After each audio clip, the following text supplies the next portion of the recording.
Hey, what's up, buddy? It's nowonshall coming right back at you with another Star Trek Fleet Command video. Today, we are going to talk about why dual faction is worth it and why you should do it, or even tri-faction. So let's get into the game and actually look at it to see where we're at on it and why we should do it.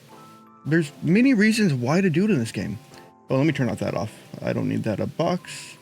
Gone. Alright, so factions. Why? Why to do 2? Why to do 3? Why to do it is the question.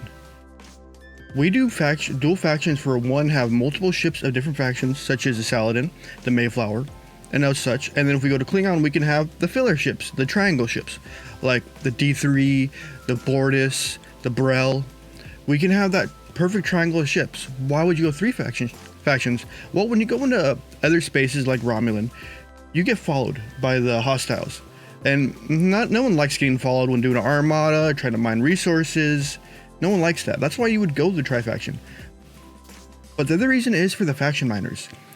You can have all 3 of the faction miners as you play the game eventually, and be able to mine in all systems without even getting touched. Faction miners are a little bit out there in pricing wise, but they're not as bad as you think these days. It'll take some time to get them up there, but their mining rate is amazing. And one of the main reasons to do the factions is not getting hit. The second is the amount of repair speed ups you get. Right here, I have 7,589 repair speed ups, and this is all just from dual faction grinding and tri-faction grinding. That's all it's from. That's nuts. I mean, that much repairs. You don't got to spend a lot to fix your ships. You don't got to do any of that. And the one thing that really helps with faction grinding is if we go to the Galaxy tab, so this is like a 25 plus thing to 30, but I'm going to give a little more explanation behind it after we get to certain spots. So these are vital. They look like they don't do much, but you get at tier 6, you get 20%. That's a bump in your faction game. And then when you get to that specific faction like Klingon, Federation, Romulan, you get that 25 bump there. So you got, what, a good 40-50% bump on what you're hitting, give or take.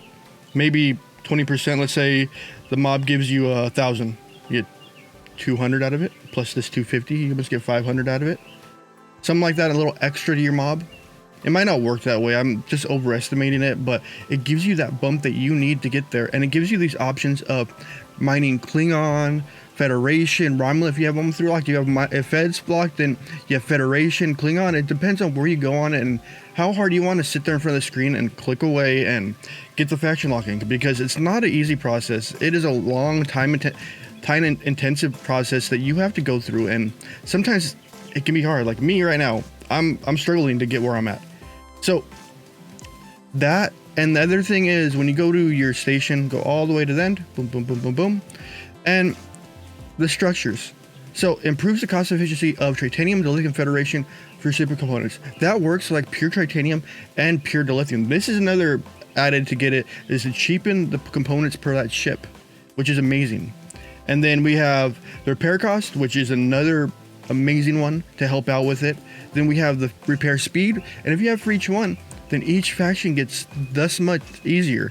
And then we get into the top rank one, or the combat ones. You have these, which makes your ship stronger. And if you grind away, it's honestly well worth it to get these up there. It gives you kind of like more of a point to do the game and actually something to focus into. Like sometimes events get boring. So let's say when this is running. So let's say when, let's go down to the faction that's running. Let's say you finish all of them and you have plenty of time on your hands and you're like, dang, I have nothing else to do. Start killing hostiles. It's a 2-pronged thing. So with this, you get points for killing hostiles. Just killing them even after the fact. Grind away while doing it. Help your alliance. Push it out there. And the thing I gotta talk about faction lock is focus on one faction at a time. Don't do 2 factions at once. Lock one, then lock the next, then lock the next. Make it easy on yourself. Instead of playing that teeter-totter role, it's no.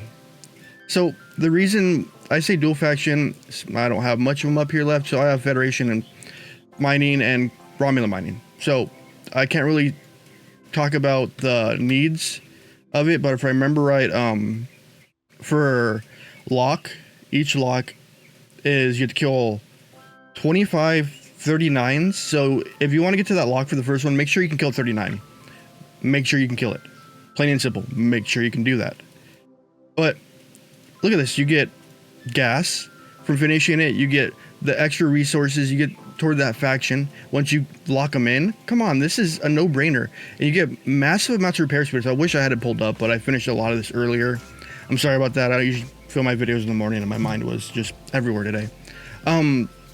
Yeah, faction lock is amazing. And the crews you want to run during to just long haul your faction lock is right here. Pike, Moreau, Chen. And if you don't have it, Cadet Uhura, Cadet Kirk, and Chen, or Cadet Uhura, Cadet Bones, or whatever his name is, McCoy, and Chen. Unless you're killing the interceptors, and you want to swap Chen out with Talon, because it's proven to be better. The main areas you want to focus on when you're actually grinding is, let's go down to the base level systems, since my base is deepest. Aidi, and if you're going to Aidi, you're going to want to use, of course, Chen is a definite. And you can go through here killing all these mobs, and they give around what? These are easy kills. 71 or 142 for Rom if you're going for Rom. If you're going for Klingon, or this is Klingon, yeah, Klingon, go to Rom space, go to Kaisu. This is where I grinded out my Klingon right here. See, we have mobs that they're only 281, ops are level 32, and they give 284 to the Klingon, and that's well worth it. That's where I did most of my grinding at. And then if you wanted to go specifically Rom or Federation, you go to P.E.K.K.A. and you would kill these, and these you would swap over to Talon. And let's see where they're do they have any miners out here? But those are where you want to go to do it for your main of it. If you can take on higher mobs at a better rate, then all power to you. But if you're 38 plus and you have warp 68 plus, here's the other killing grounds that you want to look at. Rowla, Zosim, and Jakarash, however you say that. Reason why you want to come up here, if you're able to hit warp 65 and plant your base up here, check these mobs out. 4K, 4.3K faction grind. And at only 911 health, or 911k in health. That's where you want to go. If you actually can reach warp 65 and you're ops 38, this is where you want to go. Plain and simple. That's where you want to go. Oops, a little over capacity. Anyways. And then, if not, stick to the base level systems. And if you know better ones to grind out with the cost, use them to your advantage. Grind away. If you can get to, is it Wolf? Let me check Wolf out. And it's glowing. Might as well take a look. So, what do these ones give? 327. If you can come up here with a battleship and you want to gain Klingon, here you go. Simple area to go to. You just have to know where to grind it out at and take advantage of your research that you have for it. Make sure you have it done when you reach these milestones. Like, let's say if we look at my next milestone for Klingon, I need 30 million, or no, I need ops 41 and 30 million. And why? As soon as you get to that milestone, research it, get it done. Make your grind that much easier. Yeah, it's easier at higher levels to grind it out, but lower levels, you can do it. I have a member that's already tried faction locked, and it's well worth it. It is honestly well worth it. There is no reason why not to. Maybe if you don't have the trip reserves, okay, but it's something to do while you're bored. Click away on the screen, put some music on, put a movie on, and just go ham. It is just something to do in the game sometimes. Sometimes there's filler, and this is like an anime filler episode between events. Just go do it and enjoy your time at it. I know I've been rambling, but make sure the point of this, do dual faction lock, but do one faction at a time until you get to try. Point and simple. The other one is, make sure if you get to a faction lock, make sure you can kill 39s. Make sure you can do that. If you can't kill 39s, then faction locking is not worth it for you right now, because you won't be able to finish your dailies. But if you can, do it.